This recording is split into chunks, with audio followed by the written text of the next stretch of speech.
देख रहे कहानी कुर्सी की बात पाकिस्तान की। पाकिस्तान का जनरल मुनीर इस वक्त ट्रंप का फेवरेट बना हुआ है। ट्रंप बार बार मुनीर की तारीफ में गीत गा रहे हैं। मुनीर ट्रंप के कहने पर ईरान के साथ बातचीत कर रहा है, सीजफायर कराने में जुटा है, लेकिन मुनीर की पोल अमेरिका मीडिया ही खोल रहा है। अमेरिकी टीवी चैनल फॉक्स न्यूज ने खबर दी है कि अमेरिकी इंटेलिजेंस ने मुनीर के ईरान के साथ लिंक को लेकर चिंता जताई है। इस रिपोर्ट के मुताबिक मुनीर के ईरान के टॉप सैन्य अफसरों के साथ बहुत पुराने संबंध रहे हैं। मुनीर के ईरान के कुद्स फोर्स के कमांडर कासिम सोलेमानी और रेवोल्यूशनरी गार्ड के कमांडर हुसैन सलामी से अच्छे रिश्ते थे। इजरायल के हमले में अब ये दोनों कमांडर मारे जा चुके हैं। अमेरिका इंटेलिजेंस अफगानिस्तान का उदाहरण देकर भी ट्रंप प्रशासन को सतर्क कर रहा है। पाकिस्तान ने 9/11 के बाद आतंकवाद के खिलाफ मुहिम में मदद के नाम पर अमेरिका से जमकर फंड लिए थे, लेकिन तालिबान की मदद जारी रखा था पाकिस्तान ने। तो क्या इस बार भी पाकिस्तान डबल गेम कर रहा है? क्या इस बार भी पाकिस्तान सिर्फ पैसों के लिए सब कुछ कर रहा है? ये अब आसिम मुनीर को लेकर अमेरिका के अंदर ही रिपोर्ट्स आ रही हैं। अमेरिकी टीवी चैनल्स ही इस बात का खुलासा कर रहे हैं कि मुनीर से सतर्क रहना है, क्योंकि ट्रंप तो इस वक्त मुनीर की तारीफें कर रहे हैं। ट्रंप तो इस वक्त मुनीर पर भरोसा कर रहे हैं कि शायद ईरान से जो बातें चल रही हैं, जो पीस टॉक की बातें चल रही हैं, जो समझौता है वो मुनीर करवा दे। लेकिन क्या मुनीर इसमें पूरी तरीके से एक्सपोज हो जाएगा, हर्षवर्धन जी? नहीं, देखिए, एक्सपोज हो जाएगा जैसा नहीं है।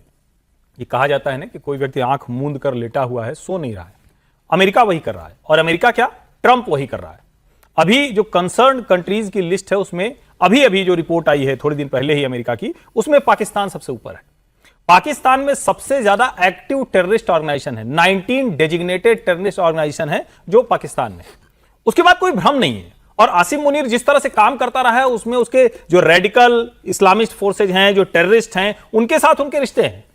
मुनीर की जो बयानबाजी रही है, जो कश्मीर को लेकर, जो हिंदू मुसलमान एक साथ नहीं रह सकते हैं उसको लेकर, तो साफ साफ दिखता है कि वो क्या करना चाहता है। लेकिन ट्रंप को अभी एक तरह से कहें कि आसिम मुनीर वो ट्रंप कार्ड के तौर पर दिखता है। अब ये कोई मतलब चौंकाने वाली बात नहीं है। पता नहीं क्यों अमेरिकियों को अभी समझ में आ रहा है कि वो कुछ डबल गेम कर सकता है, डबल क्रॉस कर सकता है। जिस पाकिस्तान का पूरा अस्तित्व चीन की कृपा पर टिका, छोड़ दीजिए ईरान, अभी इसको बाद में समझिएगा कि वो कितना कर रहे हैं कितना, लेकिन जिसका पूरा अस्तित्व चीन पर टिका हो, जिसकी सारी इकोनॉमिक एक्टिविटी चीन से हो, जिसके यहां हर तरह की चीजें वो चीन बना रहा हो, उसमें अमेरिका अगर ये सोचे कि आज पाकिस्तान हमारे लिए आ गया, पूरी तरह से आ जाएगा। और इसके पहले के जो अमेरिकी रिजीम थे वो पाकिस्तान को एक टूल के तौर पर इस्तेमाल करते थे, लेकिन कभी उसको इंपॉर्टेंस नहीं देते थे, यानी अपनी तरफ से एक ऑथेंटिकेशन नहीं करते थे। इस्लामाबाद टॉक्स कराकर ट्रंप ने जिस तरह से गुणगान किया है, एक उनको ऑथेंटिकेशन देने की कोशिश की है, जो कल को पाकिस्तान अमेरिका के लिए बहुत भारी पड़ सकता है, बहुत ज्यादा खतरनाक हो सकता है। ये दिख क्यों नहीं रहा है ट्रंप को? अगर उनके टीवी चैनल्स इस बात का खुलासा कर रहे हैं, इंटेलिजेंस रिपोर्ट भी सामने आ गई है पाकिस्तान की, और पाकिस्तान का इतिहास भी विजय जी ऐसा है कि वो दगा देता है, तो ट्रंप को दिख नहीं रहा है या वो जानबूझकर देखना नहीं चाहते हैं? दिख नहीं रहा, ऐसा हो नहीं सकता। पाकिस्तान कोई नई चीज़ है नहीं, उनका बिहेवियर, उनका सब कुछ, ट्रंप उनको इस्तेमाल कर रहे हैं पाकिस्तान को। और ट्रंप साहब को आप जानते हैं, वो तो बड़े गुरु हैं, महागुरु हैं। जिस दिन तक उनको लगेगा कि पाकिस्तान की उनको ज़रूरत है ईरान के साथ बातचीत के लिए, या क्योंकि ईरान के साथ पाकिस्तान के रिश्ते रहे हैं और मुनीर के भी रिश्ते रहे हैं, तो उसको वो कैसे एनकैश कर सकते हैं, कैसे यूज कर सकते हैं। क्योंकि किसी बातचीत के लिए एक ऐसे लोगों की भी ज़रूरत होती है ना, जिनके दोनों के बीच में कोई रिश्ता हो, कोई बातचीत हो, कुछ काम कर सकते हो। मैं नहीं समझता, फॉक्स ने जो लिखा उसमें कोई गलत नहीं है, जो बात हुई यहाँ पर हुई उसमें भी कोई गलत नहीं है, लेकिन ट्रंप को ये सब कुछ जानकारी है। हो सकता है ये बात खत्म हो जाए किसी दिन, जरूरत नहीं हो। और ये भी मान लीजिए खत्म होने की बात तो छोड़िए, आज पाकिस्तान उसकी भूमिका में कहीं पर उनके मददगार के तौर पर साबित नहीं हो, तो ट्रंप एक ही दिन में उनको अलग कर देंगे। इसलिए ट्रंप नहीं जानते हो ऐसा नहीं है। ट्रंप को अभी लगता है कि उनकी कुछ जरूरत है पाकिस्तान की या मुनीर की, इसलिए वो उनका इस्तेमाल कर रहे हैं। इस रिश्ते पर मैं कोई बहुत गंभीरता से लेता हूँ ये उनको। और ट्रंप साहब को तो आप देखते हैं वो रोजाना के हिसाब से डे टू डे बेसिस पर रिलेशनशिप रखते हैं, डे टू डे रिलेशनशिप पर बातचीत करते हैं। उनको आज तक लग रहा है कि इस्लामाबाद टॉक्स, मान लीजिए ये फेल हो जाती है, तो कहते हैं मुनीर ने धोखा दिया, ये पाकिस्तान ऐसा करता है इस्लाम, इसलिए उन पर कोई वो बात नहीं है। अभी उनको लग रहा है कि पाकिस्तान उनके लिए एक मददगार हो सकता है, या कार्ड के तौर पर काम में लिया जा सकता है। मजबूरी है, तो वो वहां तक उसको यूज कर रहे हैं, इसलिए कोई बहुत ज्यादा चिंता की बात उसमें नहीं है। देखिए, मुझे लगता है कि थोड़ा सा पर्सपेक्टिव देख लेना चाहिए इस पर्सपेक्टिव को कि अमेरिकी एडमिनिस्ट्रेशन हमेशा पाकिस्तान के मिलिट्री एडमिनिस्ट्रेशन के साथ खड़ा रहा है। ये पूरा इतिहास है। अब 1976 में आप चले जाइए तो जिस चीन की आज हम बात कर रहे हैं, चीन को अमेरिका के करीब लाने वाला कौन था? उसका मिलिट्री रेजिम था।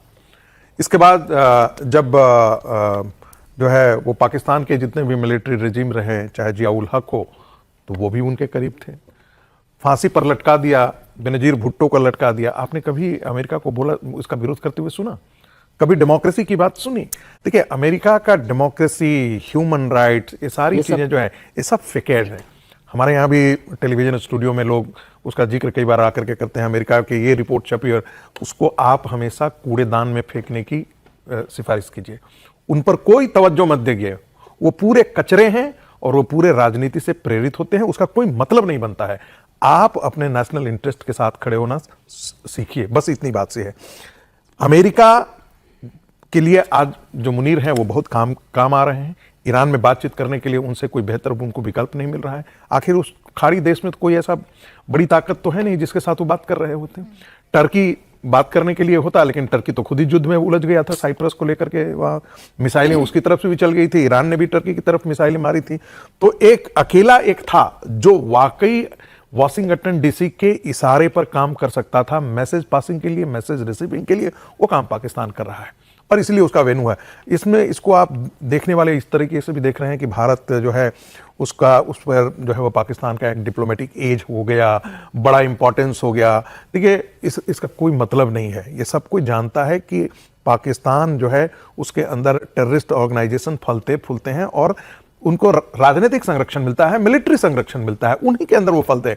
इसके बाद ओसामा बिन लादेन पकड़ा गया था ना, अमेरिका के पाकिस्तान के अंदर ही पकड़ा गया था ना।